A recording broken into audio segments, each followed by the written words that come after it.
വരവ് മൂവി 16-ാം തീയതി റിലീസ് ചെയ്ത മൂവിയാണ് വരവ്. ഷാജി കൈലാസ് ഡയറക്ഷൻ. അങ്ങനെ ഷാജി കൈലാസിൻ്റെ ഡയറക്ഷനിൽ ഒരു പടം വരുന്നു.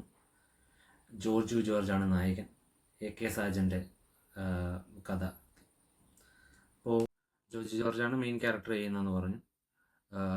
നമുക്ക് അർജുൻ അശോകൻ, ദീപക് പറമ്പോൾ, മുരളി ഗോപി, പിന്നെ സുകന്യ ആക്ട്രസ്, സാനിയ അയ്യപ്പൻ, അങ്ങനെ ബൈജു സന്തോഷ്, ആസീസ് നെടുമങ്ങാട്, ബാബുരാജിൻ്റെ നമ്മുടെ വാണി വിശ്വനാഥ്, അങ്ങനെ കുറേ ക്യാരക്ടേഴ്സ് ഉണ്ട്.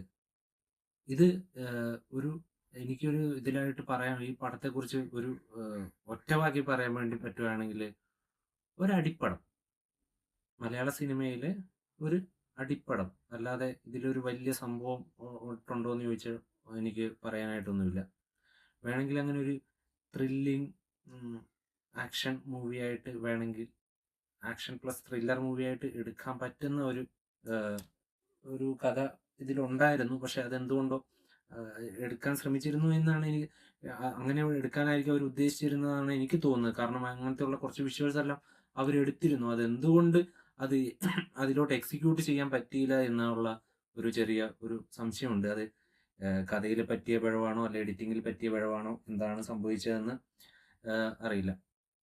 സാം ആയിരുന്നു മ്യൂസിക്കും. കാരണം ഓൾറെഡി ഒരു 15 മിനിറ്റ് പടം തുടങ്ങി, ഒരു 15 മിനിറ്റിൽ തന്നെ ഓഡിയൻസിന് കഥ എന്താണെന്ന് മനസ്സിലായി, എന്താണ് സംഭവിക്കാൻ പോകുന്നതെന്ന് മനസ്സിലായി. വെറും 15 മിനിറ്റിൽ ആ സിനിമയിൽ എന്താണ് ടോട്ടലായിട്ട് സംഭവിക്കാൻ പോകുന്നതെന്ന് ഓൾറെഡി ഓഡിയൻസിന് മനസ്സിലായി.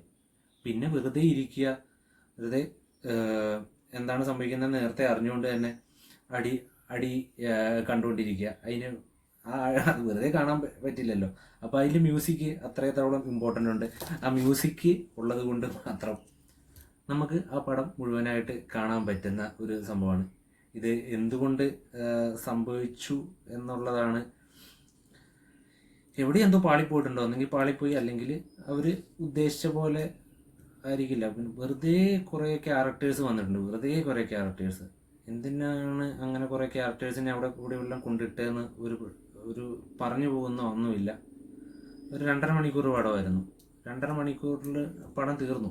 ഷമി തിലകൻ്റെ മോൻ അഭിമന്യു ഒക്കെ ഒരു നല്ല നടനായി. എനിക്ക് ഒരു നല്ല ക്യാരക്ടറുകളിലൊക്കെ അഭിമന്യു ക്യാരക്ടറുകളിലൊക്കെ വരണം എന്നാണ് എൻ്റെ ഒരു ആഗ്രഹം. കാരണം നല്ലൊരു നായക നടനുള്ള പറ്റിയുള്ള ഒരു പരിപാടികളെല്ലാം ഉണ്ടെങ്കിലും പുള്ളി എന്തിനീ വില്ലൻ വേഷങ്ങളിലോട്ട് നിൽക്കുന്നു എന്നുള്ളൊരു, അല്ലെങ്കിൽ ക്യാരക്ടർ റോളെങ്കിലും ചെയ്യണം, അങ്ങനത്തെ റോളിലോട്ടെങ്കിലും മാറണം. പുള്ളിക്ക് അതിനുള്ള ഒരു കാലിബർ ഉണ്ടെന്നാണ് എൻ്റെ ഒരു ഇത് തോന്നുന്നത്. കാരണം ഇങ്ങനത്തെ വെറുതെ ഒരു വില്ലൻ എന്നുള്ള റോളുകളിട്ട് മാത്രം പോകാതെ ഇരിക്കാൻ ശ്രമിക്കുക. കാരണം അത്രയും ഈ പടത്തിലൊന്നും പുള്ളിക്ക് അതിനൊരു റോളില്ല. അങ്ങനെ കുറേ ക്യാരക്ടേഴ്സ് ഉണ്ട്, വെറുതെ ആവശ്യമില്ലാതെ വന്നു പോകുന്നു, വെറുതെ തല്ലുകൂടാൻ വേണ്ടി വരുന്നു, അങ്ങനത്തെ characters. Murali Gopi as usual പുള്ളിക്ക് ചെയ്യാൻ പറ്റുന്ന ഒരു രീതിയുണ്ട്. ആ രീതി തന്നെയാണ് പുള്ളി ഇതിലും ചെയ്തിരിക്കുന്നത്. എനിക്കിപ്പോഴും പറയാൻ പറ്റുന്ന 15 മിനിറ്റിൽ നമുക്ക് ആ കഥ മനസ്സിലാവാത്ത രീതിയിൽ ഒരു ത്രില്ലർ രീതിയിൽ തന്നെ അത് എടുക്കാമായിരുന്നു. അത് കാണുന്നവർക്ക് മനസ്സിലാവും അത് എങ്ങനെ എടുക്കാമായിരുന്നു. ലാസ്റ്റിലോട്ട് റിവീൽ ചെയ്യുന്ന രീതിയിൽ കൊണ്ടുവരാനായിരിക്കാം എനിക്ക് ഇപ്പോഴും തോന്നുന്നു. അത് അങ്ങനെ ആയിരിക്കും അവർ ഉദ്ദേശിച്ചിട്ടുണ്ടാവുക. എന്തുകൊണ്ടോ ഇവിടെ പാളിപ്പോയി. ലാസ്റ്റ് റിവീലിലോട്ട് അത് കൊണ്ടുവന്നിരുന്നെങ്കിൽ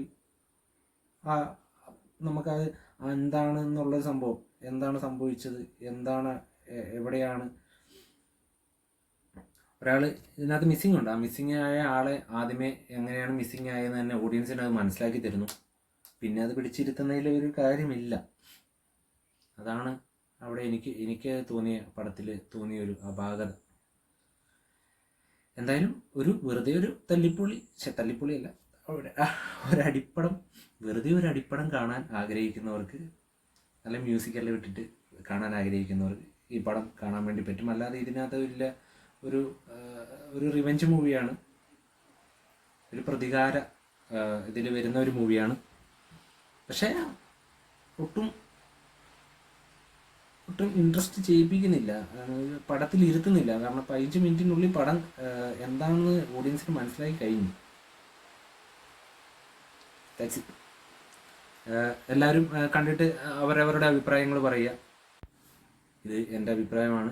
സിനിമ കണ്ടവർക്ക് വേണമെങ്കിൽ എൻ്റെ അഭിപ്രായത്തോട് യോജിക്കണമെങ്കിൽ യോജിക്കാം, അല്ലെങ്കിൽ എന്തെങ്കിലും വിയോജിപ്പുണ്ടെങ്കിൽ അത് പറയാം.